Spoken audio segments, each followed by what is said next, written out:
मूढ़ता मत करो, लक्ष्मी के पीछे मत भगो, प्रभु के भजन में लग जाओ। लक्ष्मी माँ है, वो तुम्हारी सेवा करने लगेगी। प्रायः सब लक्ष्मी पति बनना चाहते हैं। ध्यान से देखो, लक्ष्मी के स्वामी धनाभिमानी कभी नहीं बन सकते। लक्ष्मी जी ने किसी का वर्ण ही नहीं किया।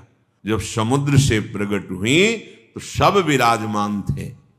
लक्ष्मी जी ने उनका वर्ण किया जो लक्ष्मी जी की तरफ देख भी नहीं रहे थे, श्री भगवान का। लक्ष्मी माँ है, जगत माता है। मूढ़ता इसीलिए कहा है, ए विमूढ़, मूढ़ता छोड़, माँ को तू कैसी भावना से देख रहा है। सब लक्ष्मीपति बनना चाहते। अरे लक्ष्मीपति वो तो केवल श्री हरि है, दूसरा नहीं। लक्ष्मी के स्वामी केवल भगवान श्री हरि है। भगवान के ना चाहने पर भी उन्होंने भगवान का ही वर्ण किया। आप दासत्व स्वीकार करके प्रभु का जब भजन करेंगे तो लक्ष्मी माँ है, आप उनके पुत्र हैं, वो भरपूर आपको जो कुछ चाहिए वो सब दे देंगे। बात मानो, समझो। मायापति है श्री कृष्ण, वो आप मायापति बनना चाहते हैं, थप्पड़े मारेंगी। गलत दृष्टि रखता। हम सब आकांक्षा करते हैं कि लक्ष्मीपति बने। देखो अंदर से देखो, किसी कोई भाव आता है कि लक्ष्मी तो प्रभु की प्रिया है, प्रभु की प्रिय है, पत्नी है। अगर हम प्रभु का भजन करेंगे तो माता हम पर कृपा करेंगे, पर हम माता नहीं मानते। जानते हैं कि माता की तरह भरण पोषण लक्ष्मी जी के ही द्वारा हो रहा है, उन्हीं का वैभव। तो आप स्वामी मत बनिए, मूढ़ता त्यागिए। अगर आप लक्ष्मी के पीछे भागते हैं स्वामी बनने के लिए तो दंड ही मिलेगा। वैसे माता जी की पर्सनल सवारी जो है लक्ष्मी जी की, जब तुम ऐसा कुछ करोगे, अगर वो अकेले आए भी ना तो उल्लू बना देंगे। उल्लू बनाना जानते हो? उल्लू का दिन में प्रकाश में नेत्र काम नहीं करता है, अंधेरे में काम करता है। अर्थात जो लक्ष्मी को केवल स्वीकार करता है, आराधना की है, तो लक्ष्मी जी उसके दिमाग, क्योंकि आएंगे तो ना उसमें सवार होके, अब उसके दिमाग में ज्ञान के प्रकाश के लिए नेत्र नहीं रह जाएंगे। अज्ञान अंधकार में उसका काम करेगी बुद्धि। क्या ये भोग लूं, ये ऐसा करूं, अभिमान बढ़ाने वाला, वासना बढ़ाने वाला, दुर्गति में पहुंचाने वाला कार्य प्रारंभ हो जाएगा। विविध प्रकार के दोष प्रकट हो जाएंगे। नारायण को बुलाओ, प्रभु माता जी सहित पद। तो जानते हो कि अलग अलग सवारी में नहीं आती, फिर एक सवारी में आती है। कौन? गरुण जी में। गरुण जी में भगवान नारायण और लक्ष्मी। गरुण जी जिनके पंखों से वेद स्तुति हो रही, अर्थात दिव्य ज्ञान विज्ञान संपन्न और समस्त ऐश्वर्य भोग आपके पीछे डोलेंगे। ऐसा नहीं कि भक्त केवल भिखारी ही होता है। देखो अम्बरीश जी महाराज बड़े बड़े ऐसे महाभागवत हुए, दिव्य वैभव संपन्न और भगवान की अपार भक्ति में डूबे हुए। श्रीपाद करे विमूढ़ता, अर्थात मूढ़ता का त्याग करो और सर्वाधीश्वर युगल सरकार के चरणों का चिंतन करो। बेलवन में लक्ष्मी जी आज भी विराजमान होकर तप परायण है कि कभी किशोरी जी का आदेश आ जाए सेवा के लिए तो हम कृतार्थ हो जाए। वृंदावन में नहीं, बाहर यमुना की पल्ली पर विराजमान है। और इसलिए विराजमान है कि कभी लाडली जो इशारा कर दे किसी के प्रति, वो मुझे सेवा मिलेगी। विहाय वृंदावन मिंदिरादि भी सुदुर्लभम कुत्र विमूढ़ आश्रय। आशा छोड़ो तुम और ने किसी, हमारे लाडली लाल के चरणों का आश्रय लो। तो कह रहे हैं परम सुदुर्लभाश्चात्र मिलंति भक्तया, परम दुर्लभ प्रेम भक्ति भी मिलेगी और ऐश्वर्य भी मिलेगा। ये जब आप प्रिया प्रीतम के चरणों का आश्रय लिए वृंदावनाधीश्वर श्यामा श्याम का भजन कर रहे, तो क्या नहीं मिल जाएगा आपको। बड़े सद्गुण हैं, पर भगवत चरणारविंद की शरणागति नहीं, भजन नहीं, क्या होगा इससे? ये तो बाहरी सद्गुण है, इससे क्या होगा? अगर प्रभु के चरणों का आश्रय नहीं तो ये बाहरी सद्गुण भगवत प्राप्ति थोड़ी करा सकते हैं। और मनुष्य जीवन का चरम और परम लाभ भगवत प्राप्ति है। रूप भी भवई, बड़े रूपवान हो, देह भाव से अपने रूप को देखकर गर्व करते हो कि मैं बड़ा सुंदर हूं, कितने दिन टिकेगी सुंदरता? दुर्गति ही करवाएगी, क्योंकि देह भाव से सुंदरता का आरोप मैं में कर लेने से भोगों की प्रियता बढ़ती है। भोगों की प्रियता दुर्गति का कारण है, बुद्धि का भ्रष्ट हो जाना है, सत्य वस्तु से पतित हो जाना है। तो किम रूपै, बड़े रूपवान हो उससे क्या होगा? बार बार दर्पण में अपने रूप को देखकर गर्व करोगे और विषय प्रियता बढ़ेगी। श्रीपाद कह रहे हैं किम दानम, आप बड़े धनी हो, आपको गर्व है कि मैं गरीबों को देता हूं या किसी को भी देता हूं, इसे क्या होगा? तुम्हें जो पुण्य का है 1 की जगह 1 लाख दे देगा। इतने में तुम अभिमान से युक्त हो, और बढ़ जाएगा तो और अभिमान बढ़ेगा, तो होगा क्या? दुर्गति। क्या होगा? सोचो, जिनका कोई अपराध नहीं था, बराबर गौदान करना, स्वर्ण से खून मढ़वाकर, सींग मढ़वाकर दक्षिणा देना, घर दान करना, दान में ही लगे रहते थे महाराज नृग। चूक हो गई, जो ब्राह्मण दान नहीं लेता था उसकी गाय आ गई गौशाला में, उनको क्या पता, उन्होंने किसी ब्राह्मण को दान कर दिया। जिसने दान लिया वो लेके जा रहा था, जिसकी गाय थी वो कभी दान लेता नहीं था। उसने कहा ये तो गाय मेरी है, बोले नहीं ये तो मेरी है, क्योंकि अभी महाराज नृग ने दिया है, चलो महाराज के वहां गए। उसने कहा महाराज आपने गाय हमें दी? हाँ दी। ये आपकी नहीं है? तुम्हारा शास्त्रों लोग, सैकड़ों लोग, लाखों लोग यश गान करते हैं, बड़े प्रतापी हो, बड़ी महिमा है, बड़े पदवान हो। कितने दिन टिकेगा ये पद? कितने दिन तुम्हारा शरीर टिकेगा? परिवर्तनशील संसार है, छूटेगा पद, शरीर भी छूटेगा और लोगों की बुद्धि भी परिवर्तित हो जाएगी। बराबर यश बना ही नहीं रहता, ये माइक है, ये सत्य सच्चिदानंद नहीं है, वाह वाही 4 दिन की चांदनी है। इसका कोई महत्व नहीं, जो इसके महत्व में फंस गया वो भगवत महत्व को खो देता है। श्रीपाद कह रहे क्या होगा तुम्हारा? बहुत लोग यश करेंगे और तुम उसको सुनोगे, अहंकार पुष्ट होगा। होगा क्या इससे? श्रीपाद कह रहे किमुग्र तपस्या किम, बहुत तुमने उग्र तपस्या की और भगवान के चरणों की भक्ति नहीं तो क्या? देखो हिरण्यकश्यप ने ऐसी उग्र तपस्या की कि ब्रह्मा जी को आश्चर्य हो गया। दिव्य दृष्टि से देखा तब दिखाई पड़ा कि जहां वो तपस्या कर रहा था वहां दीमक का पिंड हो गया, उसके ऊपर कुछ घास आस जग गई थी। हिरण्यकश्यप दिखाई नहीं दे रहा था, कमंडल का दिव्य जल डाला तब वो प्रकाशित हुआ। ऐसी उग्र तपस्या करने वाला भगवद विरोधी क्या हुआ? बड़े बड़े महर्षि जन तपस्या के द्वारा जिन प्रभु के चरणारविंद का दासत्व प्राप्त करना चाहते हैं, वो तपस्या सार्थक हुई। केवल तप का अभिमान बढ़ा तो ऐसी उग्र तपस्या से भी क्या? देखो कोई अपराध अम्बरीश जी ने नहीं किया, तपस्या का थोड़ा सा भाव होने के कारण कि मैं महान तपस्वी, कृत्या पैदा कर दी। ऐसे निर्मल भक्त को दंड देने के लिए उतावले हो गए दुर्वासा जी। परिणाम सब सुनते हैं। क्या होगा?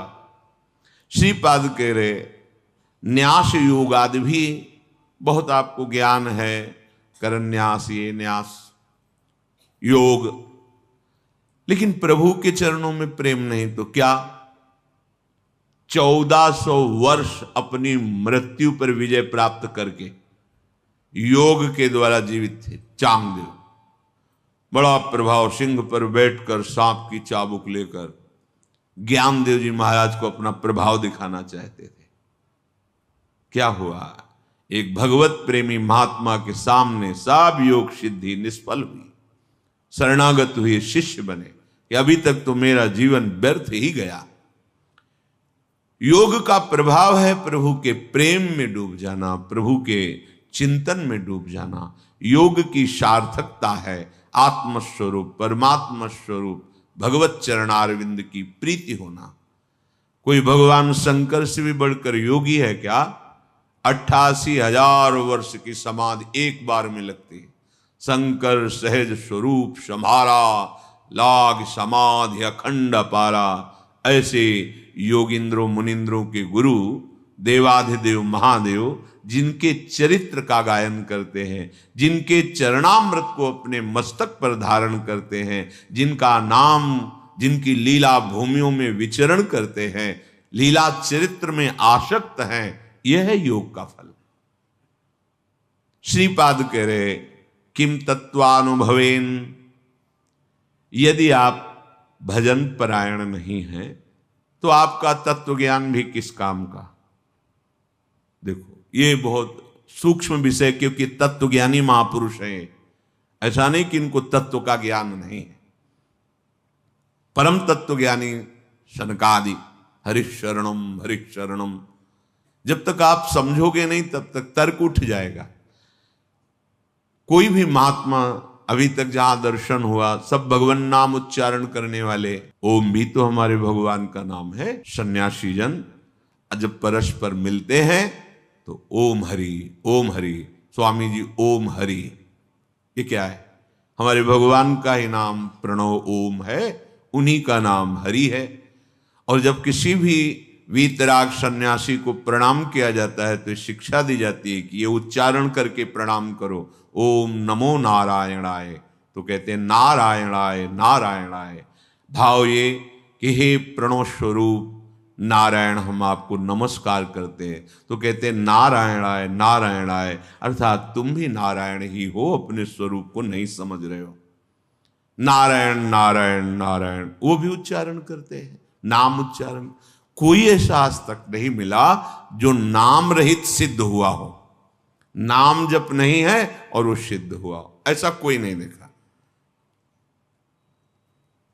पास में ही बड़े महापुरुष थे, जब उनको प्रणाम करते ज्ञानी महापुरुष सच्चिदानंद भगवान की जय, यही बोलते सच्चिदानंद भगवान की जय। बड़े सरल पूज्य स्वामी श्री सत्संगानंद जी महाराज जब उनको राम राम बच्चा, राम राम राम, एकदम बाल मूर्ति महान सिद्ध ज्ञान से, और बोलते राम राम बच्चा राम राम। बड़े बड़े महापुरुषों को देखा। ये बुद्धि की छोटी धरा में तर्क वितर्क निंदा स्तुति कोई माननीय विषय थोड़ी है। जो त्रिगुणात्मिका माया के द्वारा मोहित हुए जन है, इनकी कोई बात सुनने लायक थोड़ी है। बात सुनने लायक, समझने लायक जो मायातीत अवस्था को प्राप्त महापुरुष हैं उनकी है। तो श्रीपाद किम तत्वानुभवेन, यदि आपका भजन नहीं बन रहा है, किम तत्वानुभवेन विष्णु भजन, प्रभु का भजन नहीं हो रहा, प्रभु के नाम में नहीं डूबे हो, क्या? पूज्यपाद उड़िया बाबा जहां बैठते वहां भगवत चर्चा शुरू करवा देते। भागवत हो रही है, कोई ग्रंथ हो रहा है, बैठे आश्रम में चर्चा हो रही प्रभु की। सनकादि के लिए आया आशा बसन व्यसन याति नहीं, रघुपति चरित होए तहां सुने। आजकल पता नहीं कौन सा ज्ञान हो रहा है कि भगवान से विरोध, भगवान के नाम रूप लीला धाम की वृत्ति ना स्वीकार करना, यही ज्ञान माना जा रहा है। कौन भगवान, कैसा भगवान, बातें अज्ञानी जैसी, और माना जाता है अपने को ज्ञानी। कौन ऐसा ज्ञानी है जो भगवान के अवतार के समय उनके दरवाजे पर जाकर के घुटने न टेके हो, दर्शन न किया हो? कौन ऐसा ज्ञानी? इतने दर्शन के लिए विकल है सनकादि की जय विजय, ऐसे ही स्वाभाविक रोक दिया तो असहनीय हो गया, रोकना असहनीय हो गया। एक क्षण के लिए भी इतनी व्याकुलता है कि रुकना संभव नहीं। मैं अपने प्रभु का दर्शन करने जा रहा हूं, क्यों रोक दिया? किम तत्वानुभवेन विष्णु भजन, यदि प्रभु का भजन नहीं है, प्रभु का चिंतन नहीं है, प्रभु के प्रेम में नहीं डूबे हो, तो वो तत्व ज्ञान भी किस काम का? देखो, तत्व ज्ञान नानात्व को मिटाता है, पर जिस सत्य को जाना उसका चिंतन आवश्यक। आत्मज्ञान होना कठिन है, पर आत्मज्ञान हो सकता है, पर आत्मरति होना, पूज्यपाद श्री उड़िया बाबा जी महाराज के वचन, आत्मरति होना, आत्मावान आत्मरति आत्म क्रीड़ा परायण, वो आत्मा में ही तृप्त रहता। ये रति निरंतर अपने स्वरूप का चिंतन। हमारे प्रभु हैं, आत्मा है, हमारी आत्मा हरिवंश। किम तस्य वात्यद्भुते, तुमने बहुत वाणी में प्रवीणता प्राप्त कर ली, उसे क्या होगा? बहुत अद्भुत प्रभाव है आपका, उसे होगा क्या? अगर चित्त प्रभु के प्रेम में नहीं डूबा तो ये सब क्या है? वाग विलास मात्र। जब भगवान श्री सुखदेव जी पूरी भागवत सुनाने के बाद एक शब्द कहा कि परीक्षित, ये सब वाणी का विलास मात्र, सावधान की ये शब्द कहां से निकला? परमहंस जी के हृदय में ये शब्द क्यों निकला? क्योंकि इसमें तो सब चरित्र है, उनका चरित्र, उनका चरित्र, उनका उनका उनका ऐसे विविध चरित्रों का। बोले वाणी को पावन करने के लिए क्यों? एक ही है, विविध नहीं है। भाव था कि एक ही है। परीक्षित, बेटा अब तुम्हें कोई भय है? सुखदेव जी पूछ रहे। बोले नहीं गुरुदेव। ब्रह्म स्वरूप बेटा परीक्षित, तुम्हें कोई भय है? बोले नहीं गुरुदेव। एक तक्षक क्या करोड़ों रूप मृत्यु का साक्षात कराल रूप धारण करके आ जाए तो अब आपकी कृपा से मुझे कोई भय नहीं रह गया मृत्यु का। ये अगर तत्व ज्ञान हुआ और भजन नहीं, देखो कैसा प्रेम है श्री शुकाचार्य जी को भगवान श्री कृष्ण की लीला से, रूप से, उनके नाम से। ये वृंदावन के मोहन युगल सरकार श्यामा श्याम, यदि इनके नाम में प्रेम नहीं, इनके चरणों में प्रेम नहीं, इनकी लीला में प्रेम नहीं, इनका तुम्हारे हृदय में अपनापन जागृत नहीं हुआ तो क्या विद्या, क्या शील, क्या कुल, क्या रूप, क्या वैभव, क्या दान, क्या यज्ञ, क्या यश, क्या तपस्या, क्या न्यास, क्या योग, क्या तत्वानुभव, क्या बहुत वाणी का विलास, क्या? सबका एक सार बात है, सब साधन कर यह फल सुंदर, प्रभु पद पंकज प्रीति निरंतर।